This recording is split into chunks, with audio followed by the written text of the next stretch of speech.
Halo, nama saya Natania Della Rosa. Di video kali ini saya akan menjelaskan tentang perlindungan konsumen bank dalam Undang-Undang Nomor 21 Tahun 2011 tentang Otoritas Jasa Keuangan. Pokok pembahasan pertama, dasar pemikiran lahirnya OJK. Meluasnya kegiatan usaha yang dilakukan bank berakibat pula besarnya pengaturan untuk bank yang pada gilirannya semakin besar pula biaya untuk pengawasannya. Tujuan OJK adalah untuk memelihara pertumbuhan industri sektor jasa keuangan yang sehat, kompetitif, stabil, efisien, dan aman sebagai modal utama dalam perbaikan kesejahteraan rakyat Indonesia. Menurut pasal 6 Undang-Undang OJK dirumuskan bahwa OJK melaksanakan tugas pengaturan dan pengawasan terhadap A. Kegiatan jasa keuangan di sektor perbankan, B. Kegiatan jasa keuangan di sektor pasar modal, C. Kegiatan jasa keuangan di sektor perasuransian, dana pensiun, lembaga pembiayaan, dan lembaga jasa keuangan lainnya. Aspek-aspek kewenangan OJK meliputi A. Kewenangan memberikan izin, B. Kewenangan untuk mengatur, C. Kewenangan untuk mengendalikan atau mengawasi, D. Kewenangan untuk memberikan sanksi. Keempat aspek kewenangan tersebut dimaksudkan agar terpenuhi saat-saat pengoperasian bank, menciptakan usaha perbankan yang sehat, pengawasan dan pengaturan terhadap bank, pengenaan sanksi terhadap bank yang tidak memenuhi ketentuan-ketentuan perbankan yang berlaku. Fungsi pengawasan bank dari Bank Indonesia kepada OJK meliputi A. Pengawasan terhadap tingkat kesehatan bank dan penetapan status bank, B. Penerapan good corporate governance pada suatu bank, C. Penyelenggaraan kegiatan usaha bank, D. Perizinan dan pencabutan izin usaha bank, merger, konsolidasi, dan akuisisi bank, E. Pemeriksaan bank secara berkala, dan F. Penerapan manajemen risiko dan prinsip kehati-hatian. Pokok pembahasan kedua, perlindungan konsumen oleh OJK.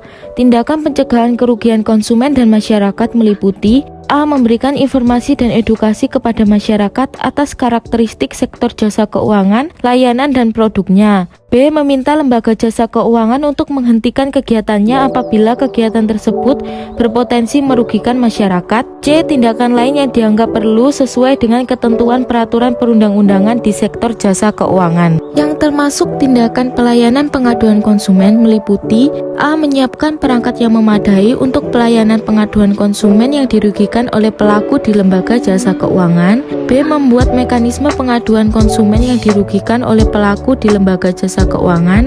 C. Memfasilitasi penyelesaian pengaduan konsumen yang dirugikan oleh pelaku di lembaga jasa keuangan sesuai dengan peraturan perundang-undangan di sektor jasa keuangan.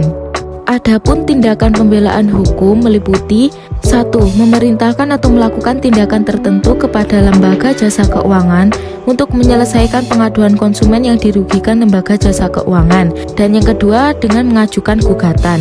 Pokok pembahasan ketiga, pencegahan kerugian konsumen. Pasal 31 Undang-Undang OJK menyebutkan bahwa ketentuan lebih lanjut mengenai perlindungan konsumen dan masyarakat diatur dengan peraturan OJK, dan peraturan yang dimaksud telah ada, yakni Peraturan Otoritas Jasa Keuangan Nomor 1/POJK.07/2013 tentang perlindungan konsumen sektor jasa keuangan. Selanjutnya disebut POJK Perlindungan Konsumen. Tindakan pencegahan kerugian oleh OJK juga dapat dilakukan dengan meminta lembaga jasa keuangan untuk menghentikan kegiatan usahanya apabila kegiatan usaha yang dilakukan lembaga jasa keuangan tersebut berpotensi merugikan masyarakat. Pokok pembahasan ketiga, pelayanan pengaduan konsumen.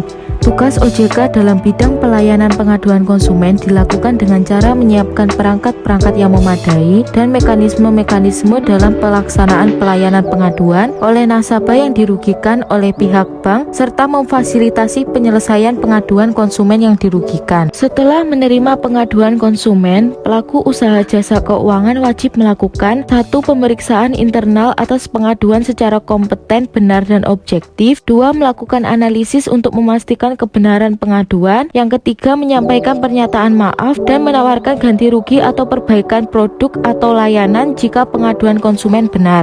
Dalam hal tidak mencapai kesepakatan penyelesaian pengaduan, konsumen dapat melakukan penyelesaian sengketa di luar pengadilan atau melalui pengadilan. Penyelesaian sengketa di luar pengadilan dilakukan melalui lembaga alternatif penyelesaian sengketa.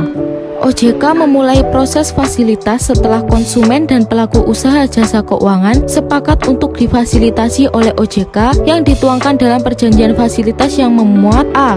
Kesepakatan untuk memilih penyelesaian pengaduan yang difasilitasi oleh OJK, b. Persetujuan untuk patuh dan tunduk pada aturan fasilitasi yang ditetapkan oleh OJK. Pelaksanaan proses fasilitasi sampai dengan ditandatanganinya akta kesepakatan dilakukan dalam jangka waktu paling lama 30 hari kerja sejak konsumen dan pelaku usaha jasa keuangan menandatangani perjanjian fasilitasi. Jangka waktu proses fasilitasi dapat diperpanjang sampai dengan 30 hari kerja berikutnya berdasarkan akta kesepakatan konsumen dan pelaku usaha jasa keuangan.